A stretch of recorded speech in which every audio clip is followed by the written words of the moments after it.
Sa last sila.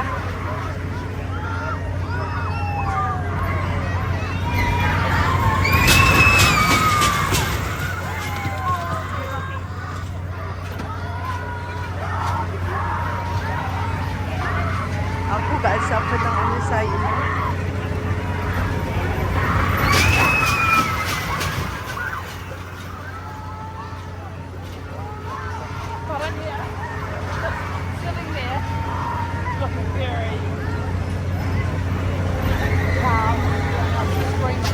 Kaalsa pa ng lima.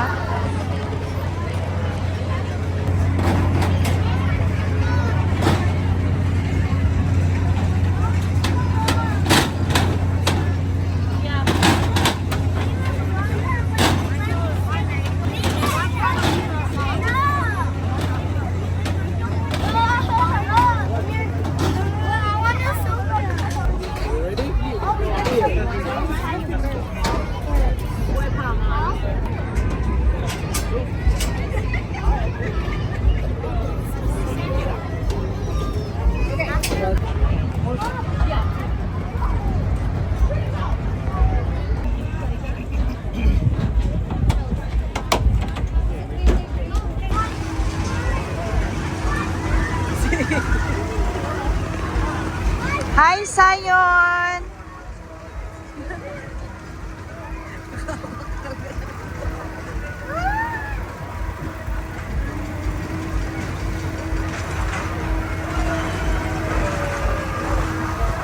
Lapit ka, hindi ka pa.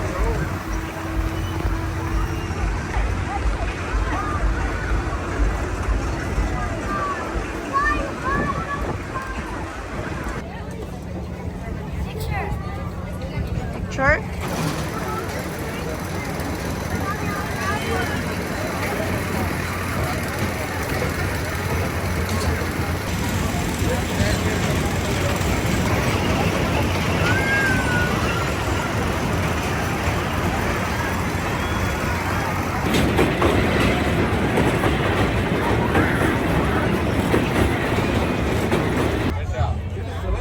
Hi, Sayon!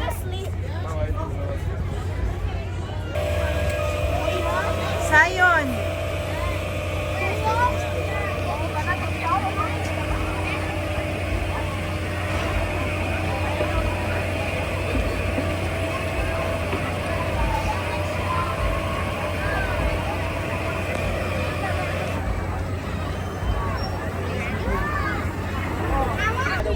I know, right?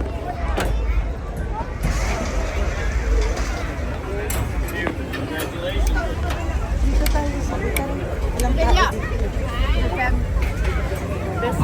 Hindi mo magsakay.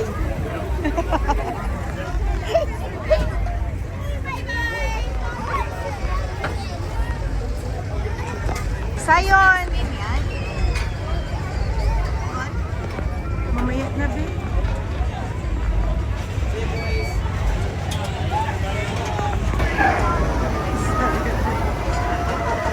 Parang kinakabahan na. Sa Ferris wheel nga, takot na takot siya. Ano daw sila,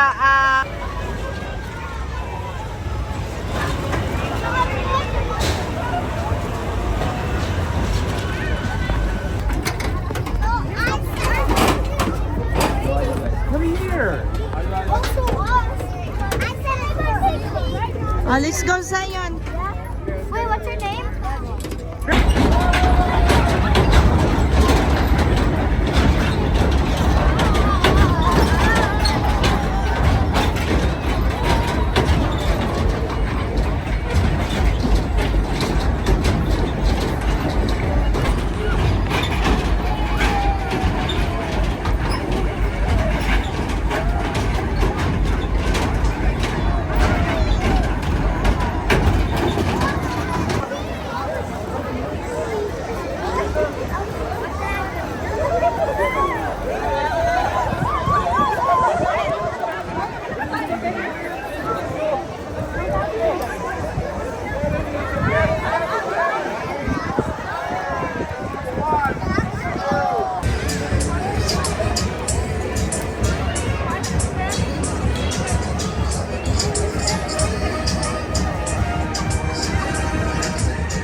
Anong araw ngayon, Dad?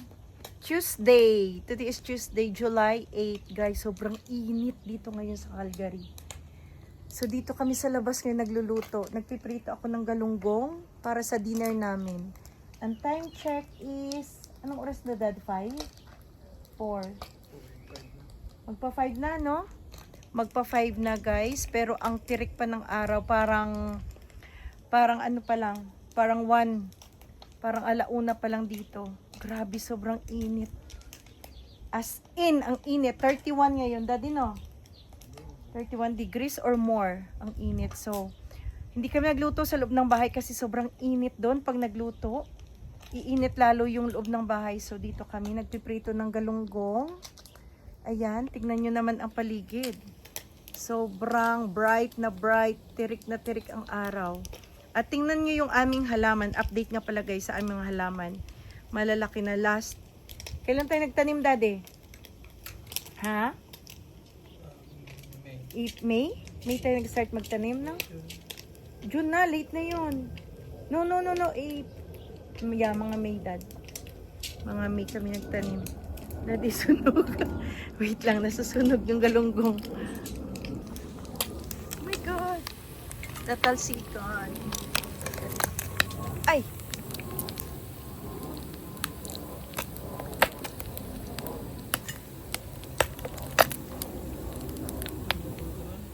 Ha? Hilaw pa? Sunog? Hilaw pa? No! Buang. Ay! Huwag matumba.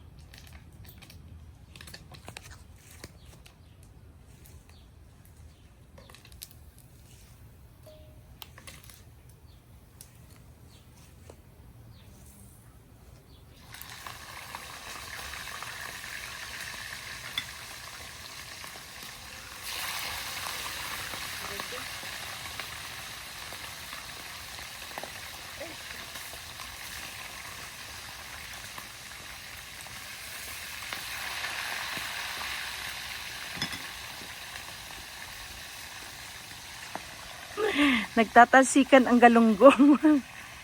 Lakas yata yung apoy, Dad. Sobrang lakas naman.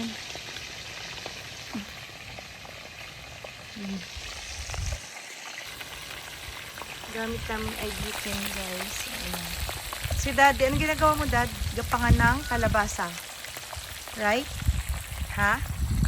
Gapangan mo. Gapangan ng kalabasa. So, update pala tayo, guys, sa ating pananim. Wait. So, update pala tayo, guys, sa ating pananim. O, diba? Yung likod namin may nakasampay. Update tayo. And then, nagtanim kami ng May ng kalabasa, kamatis, and strawberry. Tapos, ano guys, lettuce. Ipapakita ko sa inyo yung aming garden dito sa likod. Si Daddy gumagawa ng gapangan ng kalabasa. So, ayun na guys. Ito na yung aming kalabasa. Baka masunog yung galunggong. So, meron kaming Baguio beans. Ayan, ang yabong na nila guys. Sobrang yabong na. Mayabong na sila, oh. Green na green. And then the kalabasa. Maraming puno to. Hindi lang 3. Hindi lang 2. Marami sila. Last year, 3 puno lang yung natanim namin. Ngayon, madami. Wait. Tsaka snappies. Daddy, yung snappies natakpan. Oh. Daddy, natakpan. Natulak siya ng kalabasa. Tignan nyo ang taba ng snappies namin. Oh. Ayan na yung kalabasa. Malapit na siyang umakyat dito sa gapangan niya. Ito kalabasa pa guys. May mga kamatis sa loob. Hindi na siya lumaki. Ayan. Another snappies. More snappies there. Ayan.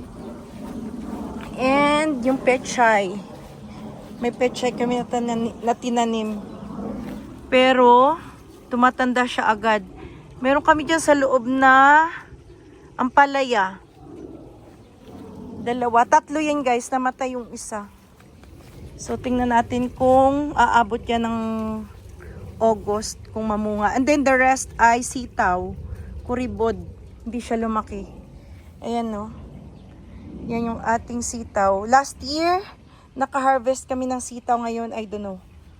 Kasi sa sobrang init, ang pangit ng panahon, kaya yung aming pananim ay may trapal, may pandong. Tapos, naglagay kami dito ng tent nung birthday ni Ate Lay. Hindi na namin tinanggal. Tingnan nyo. No preparation. Sabi daw, preparation sa birthday ko. Sabi ni Daddy, no birthday celebration. Kasi sa July yung birthday ko, walang celebration. Matanda na tayo para mag-celebrate, Dad.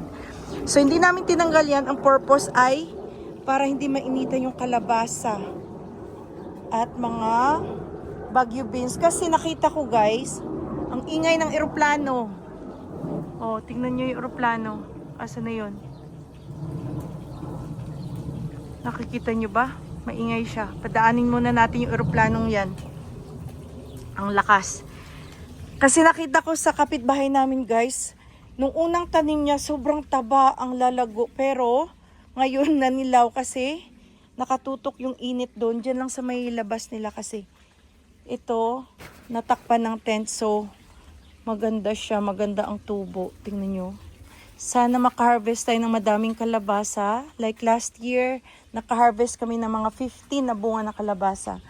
And ito guys, kamatis. Tingnan nyo yung kamatis. May trapal din.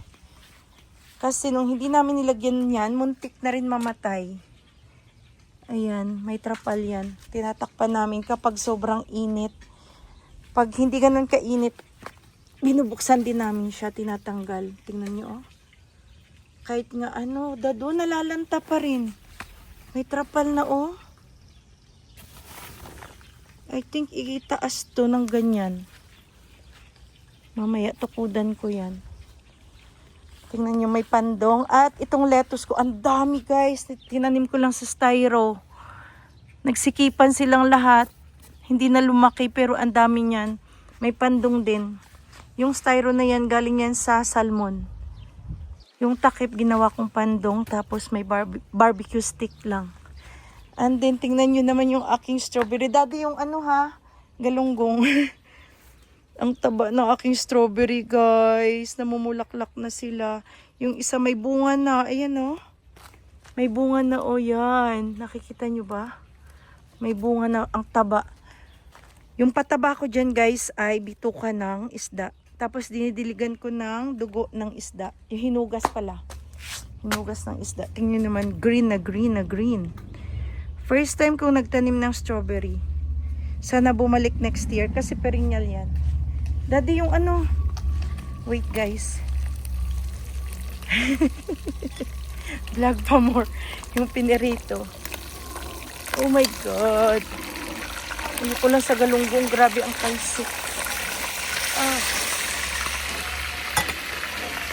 Pero masarap. And then, papakita ko din sa inyo yung aming spinach. Look at the spinach. Ang pangit. Last year, ang ganda ng spinach namin.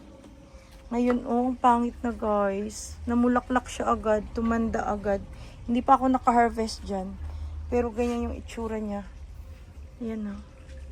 Last year, ang dami kong nakuha. At ang aking mga bulaklak ay nag-bloom na rin. So, tingnan natin sa harap. Daddy ha, yung galunggong. Ha? Yung galunggong dad. Tingnan mo. Maluluto na yan, mga ano lang, mga 1 minute. So, dito tayo sa likod, guys. Daan tayo dito para makita natin yung ano. Tsaka magluluto pala ako, guys, ng ano, after ng galunggong. Magparito. Magluto ako ng kangkong. Ginisang kangkong. Lagyan ko ng ground beef. Tingnan nyo naman. Look at my ano. May bulaklak. Ang ganda ng lilis ko. Nag-bloom na ito. Namulaklak isa lang. Itong Funi. Itong lilis ko. Ang ganda. Ayan. Tignan nyo naman. Dami niyang bulaklak. Ilan lang yan guys. Parang isang puno lang yan dito. Tinanim ko ngayon. Dami-dami na. Tingnan yung husta ko. Ang taba-taba ng husta. Different variety. Ito binigay to ni Ate Risa. Ang friend ko. Isang ganyan lang yan guys. Ngayon, ang dami na. Yung seeds niya pala kumakalat. Kaya hanggang doon sa likod. Hanggang dito meron. Tingnan nyo, oh. Ito, oh. Kumalat yung seeds niya. Tsaka dito pa, oh. So, dadami yan. And then, yung another variety ng hosta ko, ang taba-taba din, natatakpan na siya. Pati yung ano ko, pang bedding na plant, o natatakpan siya. Ay, ang daming tumubong ganito. Pinapatay ko to eh. Yung ganito, kasi mabilis siyang dumami. Hiningi ko sa kapitbahay, nagsisi ako, nagtanim ako nito. Ito oh, kasi madaling dumami pala. Natatakpan niya yung ibang halaman. And then ito, bagong tanim namin to, yung snowball. Ang ganda ng bulaklak nito guys. Kaso na ano na siya. Nung bumili kami, ang dami niya. Parang ano siya, snowball, puti. So yan.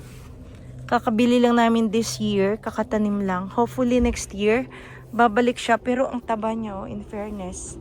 Babalik siya at mamumulaklak ulit. Ito, last year, ang daming bulaklak ngayon. Pero sa ground kasi ito parang wild, kinuha ko lang sa likod. Ngayon parang ayaw niyang mamulaklak. Ayan lang pa lang, oh. Last year, hitik na hitik. Siguro ililipat ko to sa ground ulit. Hala, ba't parang may naputol? Ay, oh. Agay, may naputol. Kakatanim ko lang nito, ah. Oh, may pinigtas dito. My gosh. And then, ito kay Sayon to, oh, marigold. Tuwang-tuwa siya dito galing sa school. Binigay sa kanya ng kanyang teacher. Tingnan niyo naman, evergreen yata to. Galing din to kay Sayon sa school. Sa iyo kong itanim sa ground kasi lalaki yan ng ganyan, oh. Hindi ko alam kasi kung evergreen or fine tree or what. Anong variety yan. So, hinayaan ko lang dyan sa paso para hindi siya lumaki. At nagsasampay ako guys dito sa labas kasi sayang yung init. Ayoko mag-dryer. And look at my lupin. Ang pangit. Last year, ang dami niyang bulaklak. Ngayon, ganyan lang siya kaliliit. Oh. Diyan yan siya dati. Nilipat ko nung 2 weeks ago kasi nga hindi siya nalaki. Tinaniman ko ng pechay. Tingnan nyo naman itsura ng pechay. Iba-ibang kulay yan guys ng lupin. Ayan. Pero hindi siya lumaki at hindi siya nag-bloom ngayon. Hindi siya namulaklak. Sa sama ng panahon, sobrang init. Hindi kinakaya ng halaman. Ito lang yung maganda-gandang tubo. Ito yung pechay, oh. Yan.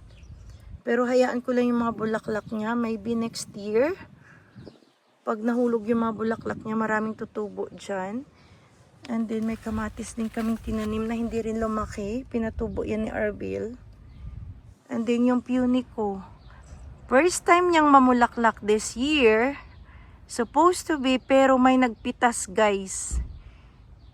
Ganyan palang kalaki pinitas, hindi pa siya bumuka. Ito. Tingnan nyo, pinutol. Mga walang hiya talaga. Ayan o, naiinis ako. And ito, nagtanim din kami dito ng lilac. Ang color nito ay white. Last year namin tinanim to. And then, tumubo siya, bumalik siya this year. And then, dito pa guys, madami pa tayong bulaklak na nag-bloom. Itong lily. Tingnan mo, ito maroon na lily. Ito yellow, plain na yellow. Yung isa kasi yellow pero meron siyang spot. Ayan. And then ito guys, ang ganda-ganda ng daisy ko. Tingnan nyo naman yung daisy. Tingnan nyo. Alam niyo ba saan ko to nakuha? Saan ko to nakuha tong daisy na to? Dito sa lapag. Tingnan nyo. Ayan o.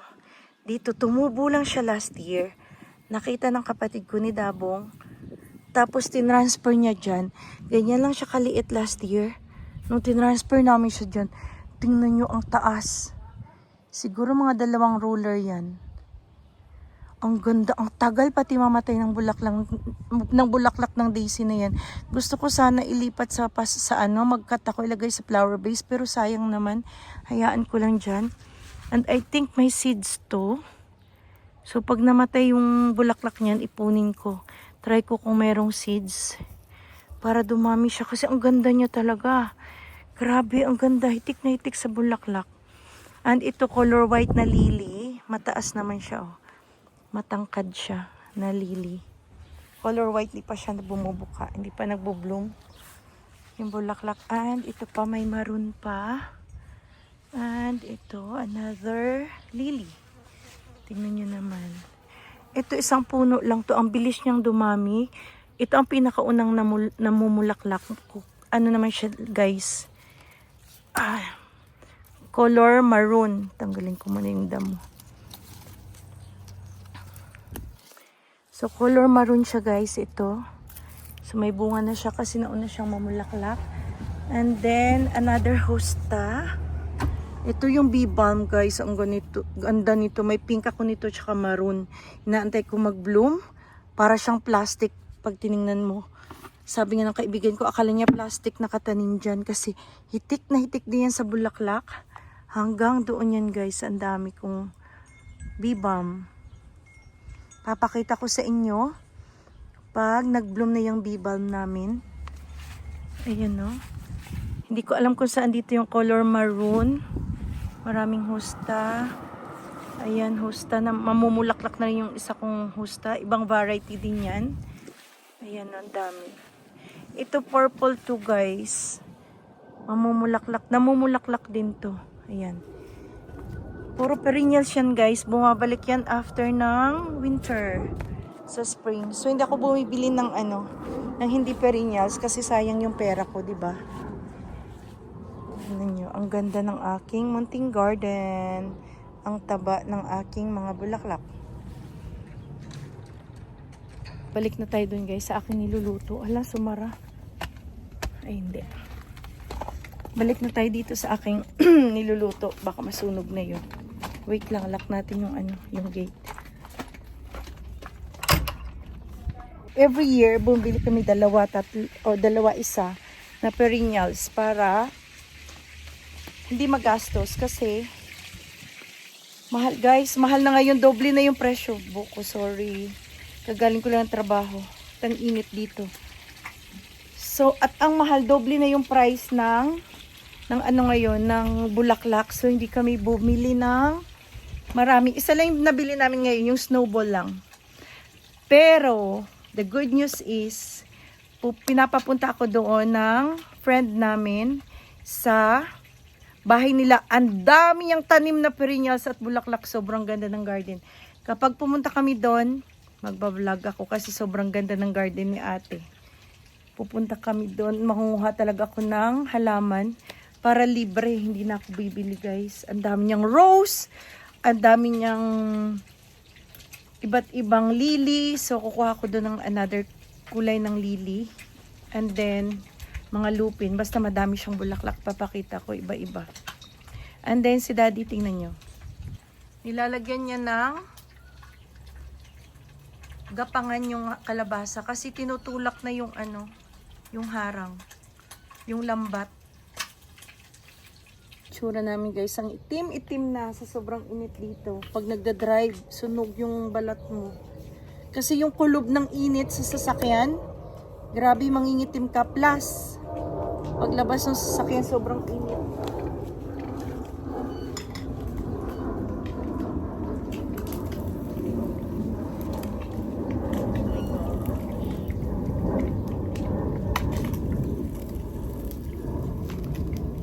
Paano ito magbukas? Aray ko, aray ko. Paano magbukas?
table is ready. Ano guys yung ating... Ayan na yung ating kangkong na may Yeah, look guys. beef. Kaya baka matapon. I'm showing. Dagalunggong na pinirito. And then the pinakurat. So yum! And the rice, of course.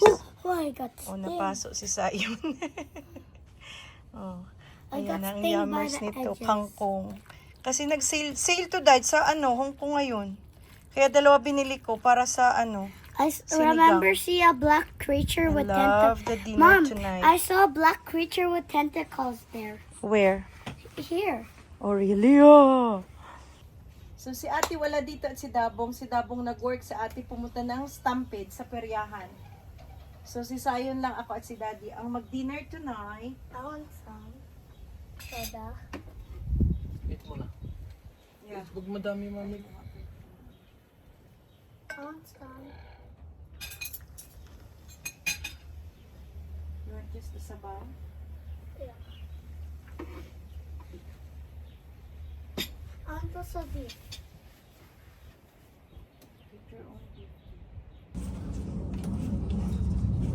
Mom, there's another less.